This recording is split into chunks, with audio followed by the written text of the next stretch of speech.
Burundi's president remains determined to stand for a third term despite a month of protests. The killing of an opposition leader has deepened the crisis as UN-sponsored talks collapse. So what's next for this African country? And what are the implications of the impasse? This is Inside Story.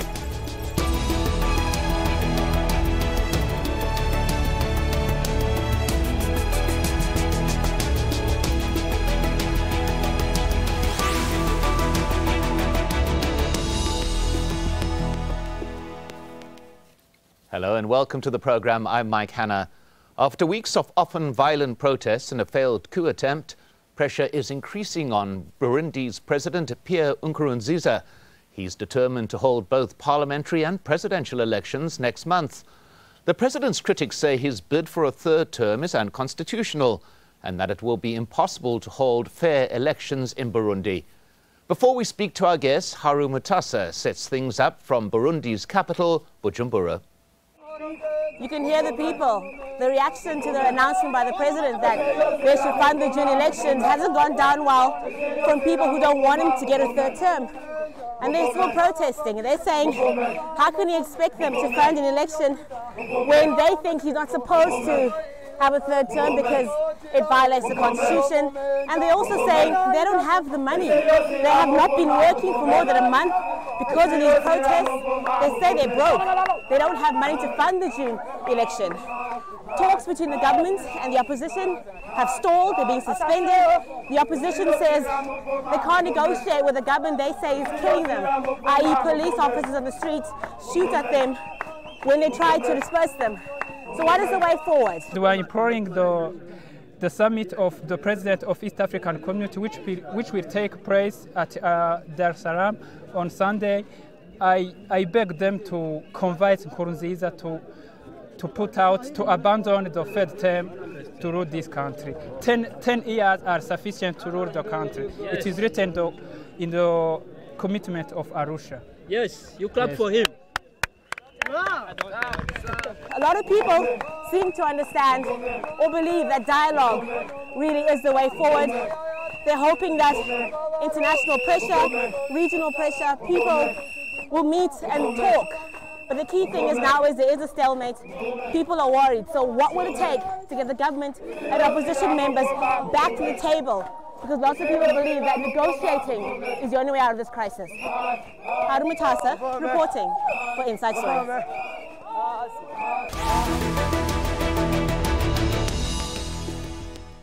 Well, the coming weeks will be a test of President Nkurunziza's power.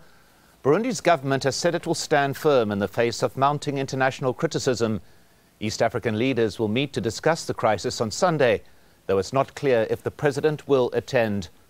Parliamentary polls, which were meant to take place this week, have been postponed till early next month. And just as important will be the presidential elections, which are scheduled for the end of June. For more on this, I'm joined by our guests. From Amsterdam, Alice Riper, research consultant at ZOA, an NGO. Alice focuses on governance and security in Burundi. From London, Phil Clark, reader in comparative and international politics in Africa at the School of Oriental and African Studies. Phil is a specialist on the African Great Lakes region. And joining us on the phone from Burundi is Gervais Abayeho. He is the Burundi presidential spokesperson.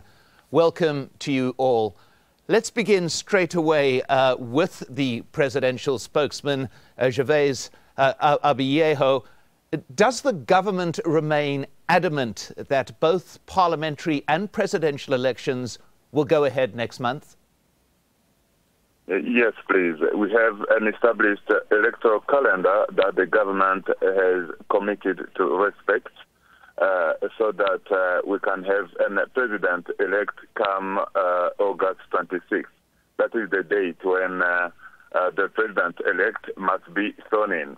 We do not look forward to modifying this calendar. We can make adjustments inside the calendar, like we have just said, that local and legislative elections that have moved by 10 days to allow those who didn't have time to campaign due to the unrest that has been going on in the country to do so. Well, Phil Clark, do you think it's possible for the elections to go ahead peacefully according to this timetable? It will be very difficult, I think, to hold these elections in any kind of peaceful or stable manner. We've seen massive protests continue, especially on the streets of Bujumbura. There's an enormous amount of anger about President Nkurunziza trying to run for this third term. This is a population that's fed up with his style of government, and they've made that message very clear over the last few weeks. So I think it's going to be very, very difficult to hold these elections next month. Alice Riper, what's your view? I tend to agree with Mr. Clark. I think the current situation in Burundi does not allow elections at this time. It's very unstable, and moreover, there's so many people that fled the country, and most importantly, I believe there's no free press at this moment. So there's no climate for free and fair elections at this moment. Well, Gervais Abayeho, as we mentioned, the East African community leaders will be meeting on Sunday. What are you expecting to hear from them, and what would you hope to hear from them? First of all, it is important to remind our listeners that the East African community has condemned the coup attempt that almost paralyzed the country a few days ago. So we are expecting the summit to call for the return to normalcy in Burundi, and we will be sending a strong delegation to plead for them to call for the end of the unrest, so that the people of Burundi, the majority of whom aspire to peace and stability, can go to the elections as planned. Well, Gervais Abayeho, will the president himself be going? Will he leave the country in the light of what happened earlier in the month? It is too soon to say, because the summit will take place on Sunday. We are on Wednesday. I will be in a position to tell you whether the president is going on Friday evening or Saturday. Well, Alice Riper, what role can the East African community leaders play in this ongoing crisis? I think this is the moment for the East African community to show its potential for conflict prevention, and I think it's very important that they do everything they can to get back the dialogue between the opposition and the government of Burundi in order for the situation to stabilize at this moment. And Phil Clark, your view, what can the leaders play? What can the leaders do to try and exert influence on the situation? I think these face-to-face negotiations between the regional leaders and President Nkurunziza would be very important. I think the kind of messages that the regional leaders have been trying to send from a distance haven't had much of an effect so far. But I think we also need to recognise that the regional leaders themselves are a little bit confused about what to do with this situation. In particular, some of them have tended to be quite friendly with President Nkurunziza in the past. I think of President Kagame in Rwanda in particular. His relationship with Nkurunziza has typically been quite strong. And also the regional leaders at the moment seem much more interested in simply stabilising the situation in Burundi. That they're worried about the refugee flow into their own countries, that they're worried about the potential for an even wider regional humanitarian crisis, and to a certain extent they probably don't mind exactly how the situation is stabilised, even if that includes Nkurunziza remaining in power. So that's one of the issues they will have to deal with before this summit on Sunday. What is exactly their own view on the plight of Nkurunziza? Well, Gervais Abayeho, we've heard many inside and outside the country as well calling for dialogue, saying that this is one way to resolve the situation, to get dialogue going between the government and the opposition. Is this a possibility? Is the government prepared to enter into dialogue? The dialogue is already underway between the government and opposition parties and civil society organizations. This dialogue was halted, unfortunately, 2 days ago on the grounds that one opposition leader was assassinated in Bujumbura last Saturday. But the government is holding informal talks with all stakeholders so that those involved can resume the negotiating table under the guidance of the UN or under the auspices of the UN. And we believe in the government that given if you listen to them, the opposition parties and civil society organizations are really committed to coming back to the negotiating table.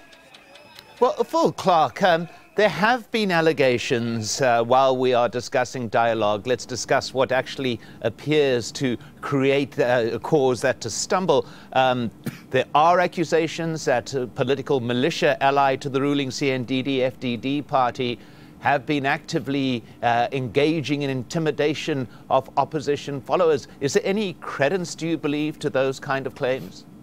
Yes, I think there's a high degree of credence to those claims, and that's really what complicates this attempt at dialogue that the government spokesperson is talking about there. You can't really talk about a political settlement or a peaceful situation while these militias are targeting political and civil society opponents. I think we have to recognise that this is still a very unstable and even violent situation, especially in Bujumbura.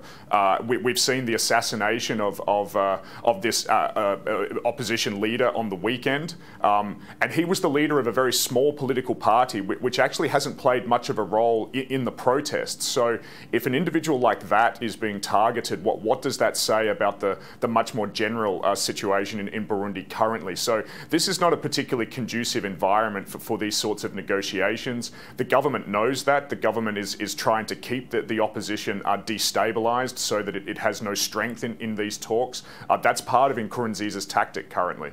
Well, Ali Sriper, your view is there intimidation going on inside Burundi?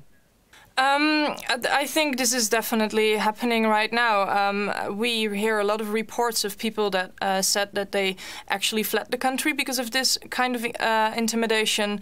I hear reports of friends living in some of the suburbs of Bujumbura having to pay security money to members of these Imbonerakure, who are actually a very broad group of people. So I think it's difficult to talk about them as one group in general.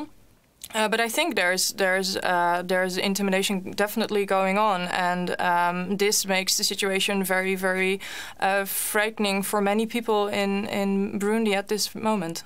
Well, Gervais Abayeho, what's your response to the accusations, the allegations of intimidation going on against those opposed to the government? We in the government, we believe that these are allegations that have not been substantiated at all. I would say two things here. Since 2 years ago, I think, even beyond that, there have been allegations of weapons that allegedly were distributed to the Imbonerakure, the youth of the ruling party. But since last year, the government of Burundi has suffered 2 attacks, one from the east, in the eastern district of Chankuzo, another one late last year in December from the western district of Cibitoke. The people who were captured on the battlefield are not Imbonerakure at all. Some of the opposition leaders have been, I think you have been reading UN reports, have been mentioned, cited in those reports as being part of negative forces that are trying to destabilize the whole region from the porous Eastern Democratic Republic of Congo. None of the allegations about the Imbonerakure have been involved in those findings by UN experts. Well, I just want to stay with you, Gervais Abayeho, and bring up what many believe is a critical point. Up to date, there has been no sign of this political struggle turning into an ethnic clash. This, of course, is critical if the situation is to stabilize. Is this one bright light in an otherwise very difficult situation, Gervais Abayeho? This is a very important element that you are bringing in this discussion, and which maybe the world need to know. It is indeed something surprising that the so-called demonstrations have been held in only 4 neighborhoods, mainly in 4 neighborhoods of Bujumbura city, which is made of 13 neighborhoods, and these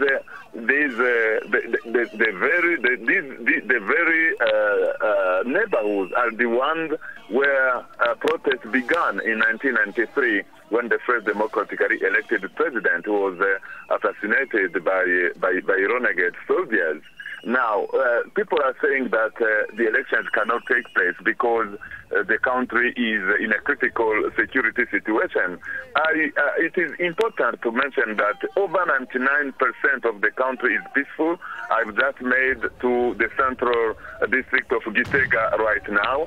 The whole of the countryside is peaceful. Political parties are on campaign trail, and even in Bujumbura, a campaign has been going on where in areas which have not gone to the street, and even if you take Bujumbura, only less than 15% are affected by these protests, which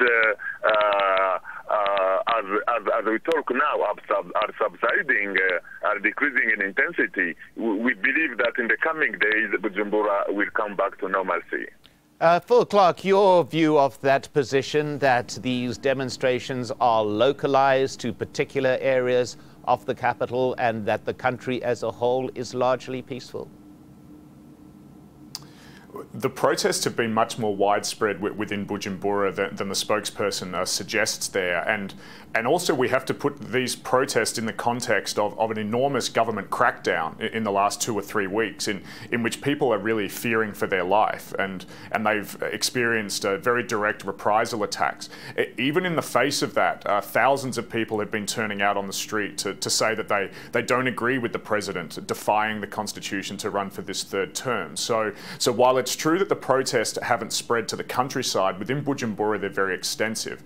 The other element, of course, that we shouldn't lose focus of here is that the government has basically shut down all of the domestic media. So the ability of people in rural areas in Burundi to even know what's going on has been extremely limited. The government has guaranteed that those people don't know what's happening because of this media clampdown. And so the only way that information is getting out about what's happening in Bujumbura is either through international journalists or it's through social media. So one of the key reasons why we haven't seen the protests move to the countryside is because of this kind of government clampdown.